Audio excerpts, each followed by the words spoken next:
Hello everyone, welcome back to my channel. If you are new to my channel, then please subscribe to the channel and press bell icon also, so that new video notification reach you first. Students, we were doing lesson first of English of class 4th, The King and His Sons. The explanation and half part of the exercise हमने already discuss कर लिया है। जिन्होंने वो video नहीं देखी होगी उनके लिए मैं डिस्क्रिप्शन में लिंक प्रोवाइड कर दूंगी, तो आप उन वीडियोस को भी जरूर देखिएगा और लाइक शेयर जरूर कीजिएगा। सो स्टूडेंट्स, आज हम करेंगे part 3 of exercise language corner. Language corner का फर्स्ट पार्ट है pick out the naming words from the passage and write them in the space given below. यहाँ पे आपको एक पैसेज दिया गया है, इसमें से जो भी नेमिंग वर्ड्स हैं आपने उनको यहाँ पे स्पेस में राइट डाउन करना है। ठीक है, तो नेमिंग वर्ड्स वो होते हैं जो किसी place, person,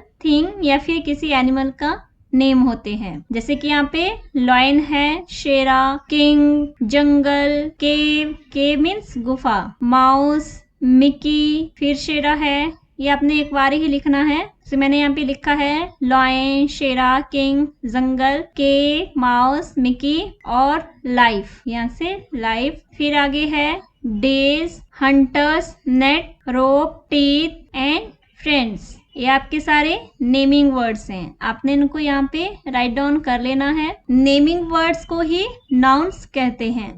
okay, next part है part B, encircle the naming words. आपने नेमिंग वर्ड्स को सर्कल करना है। सो जैसे यहाँ पे है king, room, Harman, grapes, candles, cotton, April, sun. ये सारे आपके नेमिंग वर्ड्स हैं, मीन्स ये सारे नाउन्स हैं। Next part of the exercise है लिसन, स्पीक एंड एंजॉय। यहाँ पे कुछ कमांड्स दी गई हैं। वी रेडी, हमेशा तैयार रहो। डू नॉट पुश, किसी को धक्का मत दो। ब्रिंग योर नोटबुक, अपनी जो कॉपी है वो लेके आइए। डू योर वर्क नीटली, अपना काम साफ सुथरा कीजिए। नेक्स्ट एक राइम है, I wish I were a word. मैं विश करता हूँ कि मैं एक पक्षी होता तो क्या करता।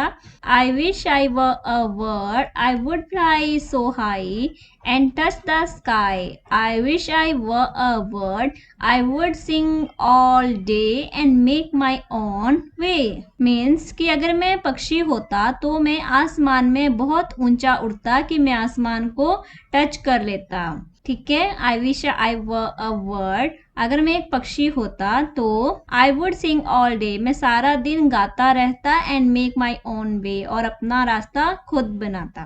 ठीक है, नेक्स्ट पार्ट एक्सरसाइज का part 5, reading practice. Homophones. Homophones की आपको यहाँ पे एक एक्सरसाइज दी है। होमोफोन्स होते हैं जिनकी साउंड तो सिमिलर होती है लेकिन उनकी स्पेलिंग और उनके मीनिंग्स डिफरेंट होते हैं। ठीक है, जैसे यहाँ पे है सन, सन, तो यहाँ पे ये साउंड सेम कर रहे हैं बट इनकी स्पेलिंग भी अलग है और मीनिंग भी। जैसे इस सन का मतलब होता है सूरज और इसका बेटा। सो इसी तरह से कुछ और भी होमोफोन्स यहाँ पे दिए गए हैं, हमने उनके सेंटेंसेस फॉर्म करने हैं। ठीक है, जैसे कि यहाँ पे सेकंड है आई। इस आई का मतलब होता है मैं, I am a good boy. और ये आई है, देखो साउंड सेम है, आई, बट इस आई का मीनिंग होता है आंख। His eyes were large and bright, उसकी आंखें बहुत बड़ी और चमकदार थी। एट, ये ईट की सेकंड फॉर्म है। Ate, eaten. I ate an apple, मैंने एक एप्पल खाया। और ये 8 मतलब 8। There are 8 bananas in the basket, basket में 8 बनानास हैं। नेक्स्ट है टेल। इस टेल का मतलब होता है कहानी और इस टेल का मतलब होता है पूंछ। सो इसके लिए सेंटेंस है, it is a very interesting tale, ये बहुत ही इंटरेस्टिंग स्टोरी है मतलब। और ये the cow has a tail, गाय की एक पूंछ होती है। नेक्स्ट इज वीक, इसका मतलब होता है सप्ताह और इसका कमजोर। सो इसके लिए there are 7 days in the week, एक सप्ताह में 7 दिन होते हैं। और इस वीक के लिए Mohan is very weak, Mohan बहुत कमजोर है। ये सेल, इस सेल का मतलब होता है कोशिकाएं जो कि हमारी बॉडी में होती हैं, और इस सेल का मतलब होता है बेचना। सो इस सेल के लिए sentence, cells always renew themselves, हमारी बॉडी में कुछ सेल्स जो हैं वो अपने आप खत्म होती रहती हैं और अपने आप ही रिन्यू होती रहती हैं। ठीक है, और नेक्स्ट सेल के लिए I want to sell my car, मैं अपनी कार बेचना चाहता हूँ। नेक्स्ट इज हेयर, हेयर, इस हेयर का मतलब होता है बाल और इसका खरगोश। सो फर्स्ट के लिए शी हैज लॉन्ग हेयर, उसके लंबे बाल हैं।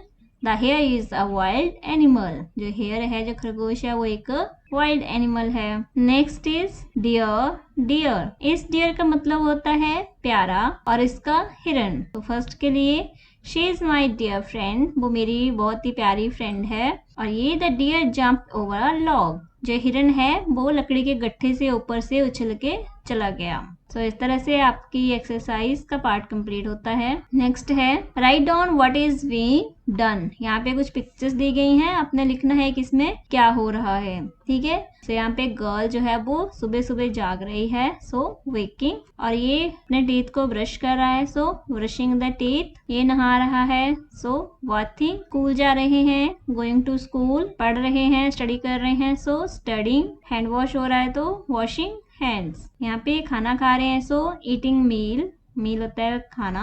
और ये प्रेइंग, प्रे कर रहे हैं, प्रार्थना कर रहे हैं। ठीक है, सो वैल्यू आई लर्न, आपने इस लेसन से क्या सीखा? ऑलवेज स्पेंड मनी वाइजली, अपना पैसा हमेशा बहुत ही बुद्धिमत्ता से खर्च करो।